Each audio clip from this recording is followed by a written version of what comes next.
Greetings, friends. I'm Dr. Mark Chironna, and as many of you know, I'm not just a theologian, I am also a professional certified life coach and a professionally certified executive coach with the equivalent of a degree in graduate school from coaching. And I've got trained in psychology in order to do that, as well as in the coaching profession. And I want this to be a coaching moment for you while you're sipping your cup of Starbucks right where you are. And I want to focus in on something that we use in the world of coaching from a perspective of your essence, who you are. One of the things you need to understand is that you and I are built to be human beings. And all too often in a performance-oriented culture, which is a culture we live in right now, we become human doings and fail to recognize that whatever we do comes out of who we are. The order by which we accomplish anything in life is being that leads to doing that leads to having.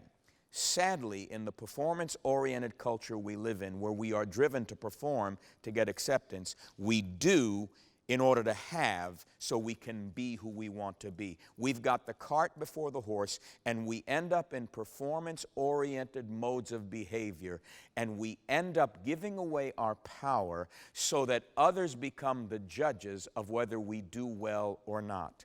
Affirmation, affirm, means to make strong, has to happen from the inside out. You have to learn how to develop an affirming lifestyle. That requires, from a coaching perspective, that from the inside out, you get comfortable in your own skin, being who you are. When you know who you are, you will know what you can do. And when you know what you can do, you will know what you can have. The challenge is most of us try to do so we can have, so we can know who we are. And listen, this is not American Idol, where you're trying to prove that you're better than anybody else.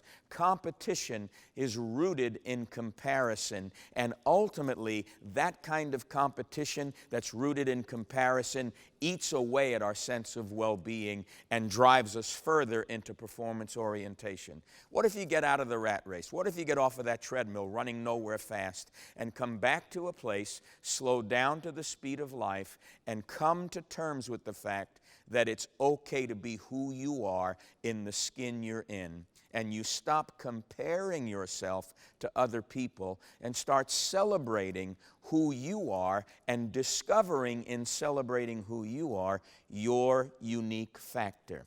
Every one of us has a fingerprint that no one else on the planet ever has had or ever will have. Every one of us has a voice print that only exists because we exist. At the same way, every one of us has a kernel of power, a unique factor that makes us who we are. I've got a son, my oldest son, who began to play the drums with pots and pans. At 9 months old, he would crawl into the kitchen and pull out the pots and pans and had a profound sense of rhythm. And Matthew today has been playing the drums with us in our bands from the very age of 7. And some of the greatest musicians and leaders in the gospel world have wanted him to go on tour with them. And something in Matthew that is unique to Matthew is who he is, that gives him a sense of rhythm about life. And what he does is translate who he is into his fingers and his hands and his feet when he plays that drum set. Being leads to doing leads to having. But it all starts with celebrating who you are and being comfortable in your own skin. I want to encourage you. It's time to get comfortable in your own skin, and it's time to accept the fact that exactly who you are is who you're made to be. Don't move from that place. It will drive you instead of lead you. You're called to be led into a destiny, not driven into proving you have one. You don't have to prove yourself to anybody. Be comfortable in who God made you to be, and watch how everything begins to fall into place from a whole different perspective, because things will come to you when you let go of the need of trying to be driven to get them. And when they come to you, they will come as grace gifts, because you are now accepting of who God made you to be, what to do, and then what to have.